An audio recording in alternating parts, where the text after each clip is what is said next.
Hey YouTube. I just did a video about fixing or repairing before replacing, and actually two videos, part one and part two. You can check it out on my channel. Well, today what happened was I ended up buying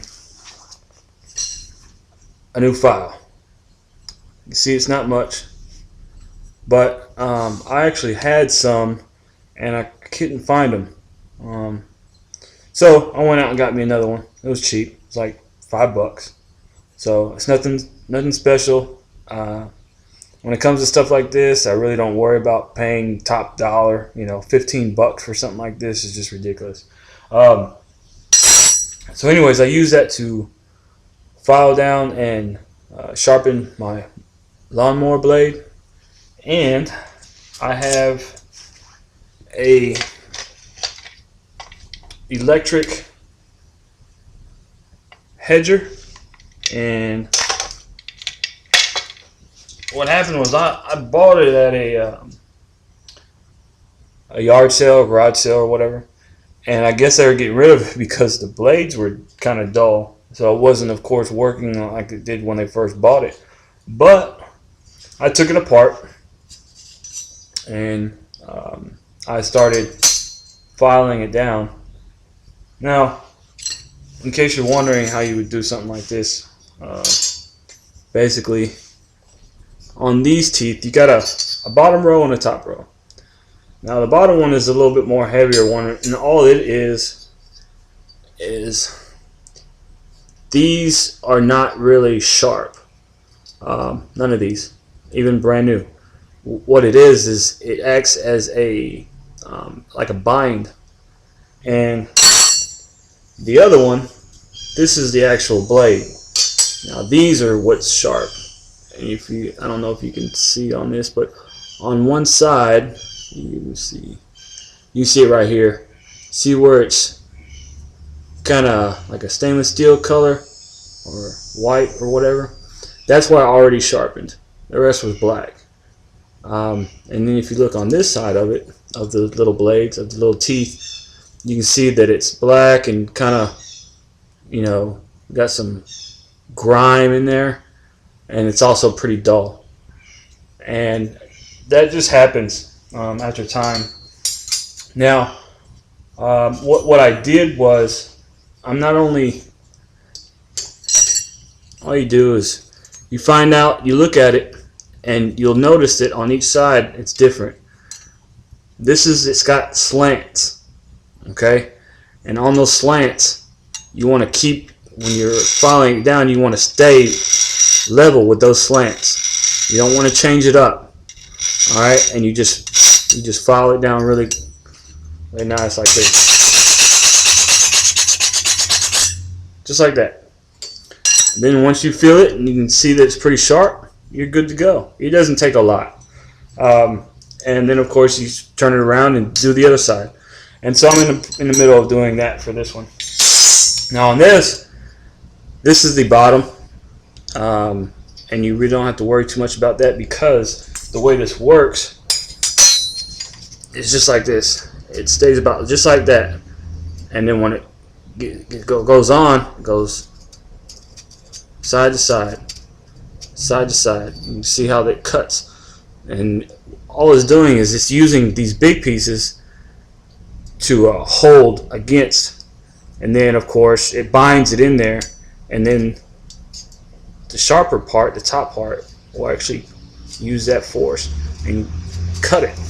So right here you can probably see that I've used the file and kind of cleaned it up a little bit, because you're not filing these to be sharp, you're just filing them to create an edge. And the reason for that, because if this is smooth right here, it's not going to work as good as it will if it had a legit solid edge, a sharp edge. Not sharp, but you know, something that's going to be slick, so this can go right up next to it and get that nice clean cut. And you do have to, on this one, you got to actually take the whole thing apart just to get that blade out. Some of them I've seen you don't actually have to take it out. It's got a little screw on the bottom or a bolt that you can just take out and the blade will come right out. But it's no big deal. It's not rocket science. Just pay attention to how it comes apart and try to take one part out at a time. And one main thing is to always keep your bolts and your screws that you take off of parts and stuff together, and try to keep in mind where they come from, how they were used, and depending on what you're taking apart, make sure that you put, if a screw goes in one way on one side of something, and it's possible to put it on the other, that doesn't necessarily mean that it's okay. Sometimes that will make a difference. Not much, but just something to consider. And as you can see, I got other little projects I'm doing. I'm working on this trolling motor. Hopefully I can get that fixed. And I might not be able to. It's pretty rusted at the bottom. Let me show y'all. See that? Yeah, it's pretty eaten up. But I'm going to try. And also this part up here was all busted up. I'm going to see what I can do. If not, it's no big deal. It didn't cost me anything. So anyhow, just wanted to share that with y'all. And I will most definitely finish up this video when I get this thing running and back together. And of course right here, anytime that you got, just something to keep in mind, anytime you got gears or a gearbox like this, remember, gears 9 times out of 10 need grease, and that's just to help it with with the job, whatever it's doing, and also to keep it running good, and to keep it from, because you don't want it to bind, you don't want it to bite and tear the teeth off of it. That's where you need that grease. Any moving parts need some type of lubrication. So depending on what you're working with, of course, you need grease, or you can use something as simple as WD-40, depending on whatever you're using.